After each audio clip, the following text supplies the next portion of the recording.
Okay, look fanboys, this video might come across as a bit of a rant, but I want to let it be known that I fucking love One Piece. This is my favorite fucking anime. It's been my favorite anime and manga since I was 14 years old. It's extremely well written, has masterful world building, masterfully written characters. I love the story, I love the characters, I love the world of One Piece. It's amazing. Even the art and the backdrops and the set pieces are very well incorporated, even better than ones like DBZ, Naruto, Bleach. Just shit where they're fighting in the desert, and it's like that's not interesting.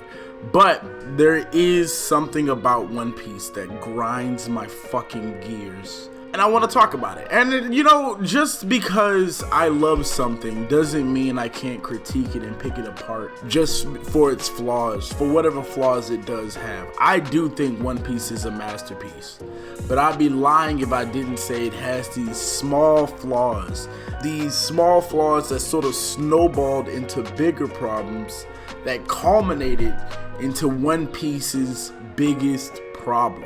And I'm gonna get into One Piece's biggest problem, but I want to state these small issues that snowballed itself into this massive issue that's hanging over One Piece.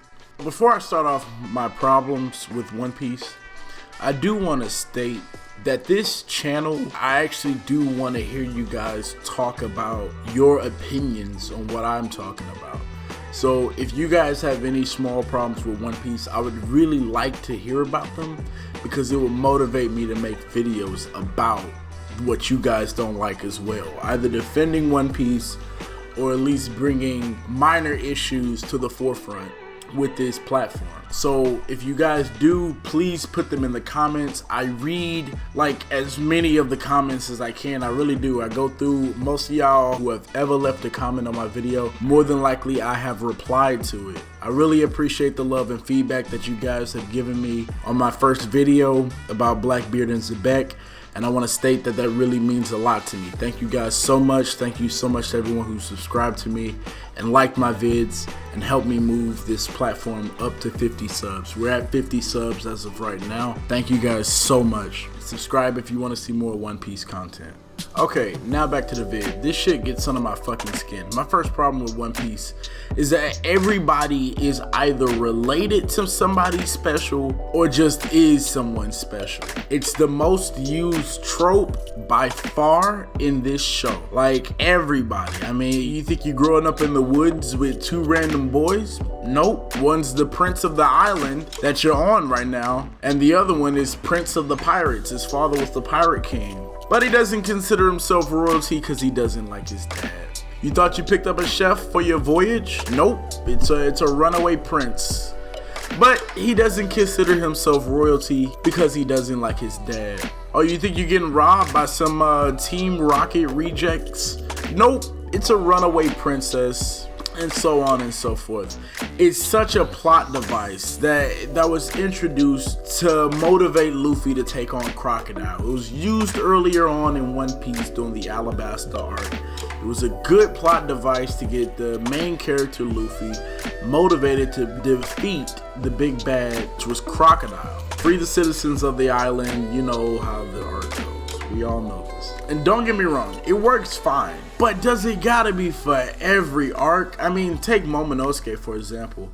It's a well-written character, has an arc and story relevance, but added nothing for me when it came to Luffy fighting Kaido. He's a well-written character, he has an arc, he has story relevance, he's important to the story of One Piece, but he added nothing for Luffy versus Kaido for me. I actually got more emotional when I watched that clip of the anime where Luffy looked down at Kinemon's feet, and it was a reference to when they first met. I actually felt more when Kinemon was on the floor than Momo, and it's not to say that Momo isn't a good character, he just doesn't add anything to the conflict. And that's because we already got a poneglyph rubbing from Big Mom. And with the Kozuki being the only ones who wrote poneglyphs, it's a no-brainer that it would be in Wano. So the Straw Hats would have to go to Wano anyway and fight Kaido anyway regardless. Not to mention Kaido wanted revenge for Doflamingo, who by the way is royalty but turned evil because he doesn't like his dad. My point being, Momonosuke is a character that traveled 20 years into the future just to be a plot device, and it still doesn't work the way the story wanted it to work. Also because it was done better in Alabasta when the Straw Hats went there and didn't go there for any other reason other than Vivi. But they were able to leave with higher bounties, Zoro getting a power up, a woman who could read the poneglyphs, Nami getting a new weapon. But now because it was done already, we were able to predict out Wano because the author did the exact same story twice. As a matter of fact, weeks into Wano, people were already making predictions and were accurate based on the previous story beats, and guess what? They were. The Straw Hats got bigger bounties, Zoro got a power up, Nami got a new weapon, they find an ancient weapon, a poneglyph is there. Yeah, we did this already, that's what's so fucked up. I can say partially it doesn't feel the same because we the readers knew the Straw Hats were getting something out of this, but also because we knew exactly what they would. Hell, Mr. Morge was so sure that the story would follow its usual formula, he was willing to bet on it. And like, he was willing to bet on the raid failing. Eric and I have a $1,000 bet on the raid failing. $1,000. He was so sure just because of the natural formula of One Piece. It became so formulaic. And you know what? I'm gonna say it. I'm actually gonna say it. He was right. If Oda hadn't wrote himself into a corner with Kaido being so OP that Luffy had to end it with a punch, even though he stated that's something he would never do, he stated that Luffy would never defeat Kaido with just a punch. It happened because Oda wrote himself into a corner with Kaido that if he hadn't, Mr. Morge would be correct. The raid would have failed and One Piece would follow its usual formula out of some sort of habit. Because when an arc is based on this trope, you can plot out where it's going. And if you want to see a list of everything that was missed in Wano, personally I think due to this Kaido situation, click the link above. I made a video about everything that was missed in Wano. And don't get me wrong, it's not like it's obvious, it's just how many times is Oda gonna play the royalty card with a lot of these characters? I mean, where Luffy just happens to stumble upon someone who's a descendant of someone royal, who's a royalty themselves, or just related to someone special. Because goodness, I mean, like, if we keep going with this, imagine, I really hope for the sake of the story that Shanks isn't related to anyone like a Celestial or Zebek. It's just like, come on now, like, for the love of Christ, would it not be too much? Would it not be too much to go into a One Piece arc? Or to have One Piece characters who are special and powerful because they want to be, because they work to be. Someone who put themselves into political power, into the political world of One Piece by force and wasn't just born into it. Like, does Zoro really need to be a Shimotsuki? Like, why can't he just be a normal guy who trained his ass off to be where he is? Why does he have to have royal lineage? Why does he have to be related to someone royal? It kind of just takes the oomph out of the character. I mean, this is a world where, you know, you're only as big as your dreams. You know, the bigger your dreams, the bigger your ambitions, the stronger your conqueror's haki is, the stronger your will is. But to just make everyone of some sort of special bloodline, it takes away from the characters. It just does for me. Like he just wanted to be someone whose name would reach the heavens. That moved my heart. But to just have him be related, oh, let's just give him a special bloodline. Let's make him a Shimotsuki. Like, why not? Like, why not? It's not necessary at all. We liked Zoro before he was a Shimotsuki. It sucks, man. For me, like, I just don't like it. Everyone has to be related to someone special. And it's just a secret, you know. Subconsciously, we knew Zoro's lineage was gonna be spoken about in Wano because it's One Piece.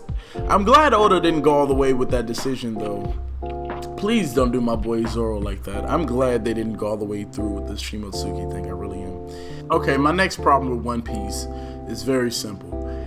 it's off-screen battles. Now look, it makes sense to have fights off-screen. It builds hype for a character, it adds mystery, and even saves time on a character arc or part of the story, like the Raid of Onigashima, or a big story. It saves time. But I'm not exaggerating when I say that about 70% of One Piece fights are off fucking screen in the post-time skip of One Piece. Now, Oda, I get things take time out of the story, but bro, switch it to a POV like you did for Ace versus Blackbeard on that random island. It's just one chapter. Like, I get it, it would take time, but every now and then you gotta do a POV of just a character in a fight, cause like, how many of these fights gotta be off screen, Oda? And this brings me to my third and final point. Oda loves these characters, and we all do. You know, we all love all of these characters. But that doesn't mean they can't die, though. There are characters that should be dead and live and don't have a purpose in this story anymore. Best example being Scratchman Apu. Why the hell is Scratchman Apu alive? Like, I'm trying to figure out who patched this man the fuck up. Like, who helped him? For real. He lived, and why? Like, to give them the newspaper? Anybody could have got the newspaper. He betrayed kids, so he can't continue with them. He can't continue with the Beast Pirates because they have no leader or know anyone else. He can't stay in Wano because he helped oppress them. He can't leave with Law or Luffy because they're not taking him. There's no warlord system, so the military's not taking him. Why is Scratchman Apu still alive? That brings me to a problem that I have with the story. There are characters in One Piece that should be dead, and sometimes it's okay that they don't because they still play a role in the story. For example, Pell, Kinemon, Zoro, Luffy, many times over should be dead, honestly. Heck, Orochi should have been dead like after the second attempt. But they make it through these deadly situations with, you know, just coming back to life so much. So many characters make it through these deadly situations, coming back to life or just not dying, that it robs the story of many of its stakes. Even to the point where Big Mom and Kaido have been defeated for months in real time. And we as an audience, for at least, I think it's been about 2 months since they've been defeated. And we as an audience still don't know if they're alive or dead. Because One Piece works on this weird way where characters can be on the brink of death, like punched in the stomach with lava and still be able to fight in a war. Like, the physical health in One Piece doesn't make any sense per se, but there are characters that should be dead and no longer play a part in this story many times over. For example, Carrot could be dead and the rest of her story could be just picked up with Wanda leading the Minks. She's replaceable. She's not necessary in the story. It doesn't make sense that she would fight Pero Sparrow and he would just leave her on the ground. Finish your food. It's a war. It doesn't make any sense. It just doesn't. The dad, I can't think of his name. I'll probably pull up a picture of him, but the dad from Skypiea, like, it's just unnecessary. And it damages the show because it robs it of stakes. It robs it of tension. When Orochi got beheaded by Kaido, I remember King of Lightning did a poll asking his fans whether or not that they believed that Orochi was actually dead. And 80% of people, I believe, knew that Orochi was not dead. It's not a shock. When Kinemon got cut in half, his body was sliced down the middle in half, and fans still knew that he was gonna be okay. It just robs the story of tension. And if you don't want to kill these characters, don't put them in situations where they can die or should die. And these are just like small problems that lead into a big problem. And before I continue, I want to state again how impressive it is for this story with these repetitive story beats to make it this far into its run before it got under my skin. Because there are anime that have repeated story beats all the time. Like Dragon Ball Z is just new arc, new form, new villain, someone dies, and then a new arc. And that's literally every Dragon Ball Z arc. I mean, Naruto eventually became new arc, new villain, sad backstory, villain's a good guy now. But One Piece can keep the story moving in new ways while still being its own way. And I don't know if it's out of nostalgia or maybe poetic storytelling where it rhymes and some George Lucas type shit, but it does keep the audience guessing. Like Buggy with the Admiral bounties and the Marine bounties, I thought that was creative. There's still twists like Wano being basically a king, and that was actually a good twist. I really think that was a good twist. There's still good twists, there's still good turns, and the story keeps you excited. The backdrop is very good. A lot of this stuff takes your mind off of the repetitive story beats, which brings me to my final problem. All of these problems are now officially in the DNA of the manga. It's just built into the DNA of One Piece, and it's done in a completely natural way. At the end of this series is going to be the whole world versus the world government, and a lot of these island holding poneglyphs and world lore information. So it makes complete sense that Luffy would need to run into important people. And, it makes sense that, he would run into descendants of important figures in this world.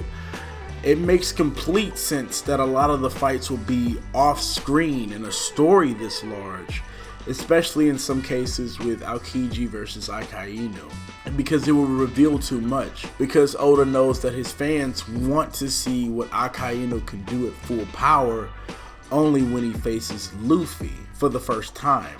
It makes sense that Oda wouldn't want to kill off many people in these arcs, even if some of them would make sense to kill off, because keeping them alive makes this world of One Piece still feel alive. Anybody could be doing anything at any time, and killing off characters would keep that away. Like when we're in an arc, like say we're in another long arc like Wano, we want to be thinking in the back of our head, this arc is great, but I really wonder what Kobe is doing. I really wonder what Hancock is doing. I really wonder what Garp is doing, what Shanks is doing, what the government is doing. And if you killed off characters, it would really take away from us wondering that. And the fun of One Piece is us wondering what's going on in the outside world. It is us wondering how is the world still moving politically due to and not due to Luffy's actions. And killing off characters would rob the story of that. All of that stuff makes sense, and it's naturally built into One Piece to the point where it does fit into our expectations, so that when it does happen, it's not so much of a shock to us. Like for example, the Crocodile Buggy or Doflamingo, all of these villains have been defeated, but Oda keeps them around to still add to the story in their own unique way, instead of being reused in the same way, like say someone like Frieza, or like, mostly DBZ villains just come back. But like, I think that is refreshing to have old villains worked back in the story to be used in a new way. That's my problem with this manga. All of the flaws that I've stated that this story have help create the feel of One Piece. A manga where any character that you run into can be related through blood or through friendship or through past relationship with someone else important. Anyone can be royalty, anyone can be a descendant of an important figure in this world. A story where a man could cut through a mountain range with just a swing of his sword, and when he cuts another person, that person can still be alive. A show where whenever your back is turned because you're watching Luffy fight on an island, overcoming a villain. Everything is constantly moving in the outside world, changing to add more conflict to this conflictive world. Would I like to see more on-screen fights in the form of a POV chapter like we had with Ace versus Blackbeard? Sure. Would I like to see more down-to-earth characters who aren't Bloodline special for the plot? Of course. Do I want to see more people die in situations where they clearly should? Yes. But that wouldn't be One Piece. The problem with this story is that it's to the point where you can't fix the problems with this story because it makes the story what it is. My problem with One Piece is that if you fix the flaws of One Piece, it wouldn't be One Piece. And as beautiful a thing as that is, it's also frustrating for the reasons I stated earlier. I find it frustrating to watch Luffy get one of his teeth kicked out and just have it grow back. I find it frustrating to watch, Raizo sit in a fire for 5 minutes and have basically no third-degree burns a couple manga chapters away. I find it frustrating that more than likely Shanks is related to someone special, probably a Celestial, probably Rocks. I find that frustrating that I know that might happen. I find that frustrating that those tropes are not going away. I do. But if they fix those tropes, this wouldn't be One Piece. And I want to state that that is absolutely amazing. I've never seen another piece of fiction use its own flaws and repetitiveness as a crutch. Oda uses these tropes and these familiar concepts to get through this story, to create this world where his main character and even some of the side characters can get beat down to an inch of death. Hell, even see the Grim Reaper and come back 2 chapters later, fine as a whistle, fit as a horse. Any other manga artist, we would have their ass, but we let Oda slide because we've been trained to take One Piece that way. I still don't believe Kaido or Big Mom is dead, mostly because Big Mom said before that attack that this attack won't kill me, yada yada yada, but I don't believe that they will die, mostly because Oda doesn't kill villains. He just doesn't. He doesn't kill his villains. And we know that, so if you did a poll right now, I bet you it'd still be at least 50% of people don't believe that Kaido are dead. It's not even gonna be Kaido or Big Mom is dead. It's not even gonna be a twist. It's not even gonna be worth the wow, they're alive, because that's how the story of One Piece goes. Oda knows his strengths and his weaknesses, and he has trained us to sort of overlook the weaknesses of the story because it helps it fly by much faster. Without Luffy running into political figures, he couldn't get to this point of power this fast. In what, a 3-year run? He's been a pirate for about 3 years, canonically in One Piece. He wouldn't have this much power if he didn't just randomly run into special people. It wouldn't happen. He wouldn't still be alive if it wasn't for this level of One Piece no one dies plot armor. It just wouldn't happen. Oda uses these tropes to make the story go along, and it's so well worked in that it's in the DNA of the show. And that is my ultimate problem with One Piece. You can't fix the flaws without changing the story, and you can't change the story without fixing its flaws. It's at a mute point. It's a masterpiece with chinks in the armor. I don't know how to describe it to you, but it's One Piece. It's beautifully flawed in its own way. That's my take on the flaws of One Piece. That's my take on my problem with One Piece.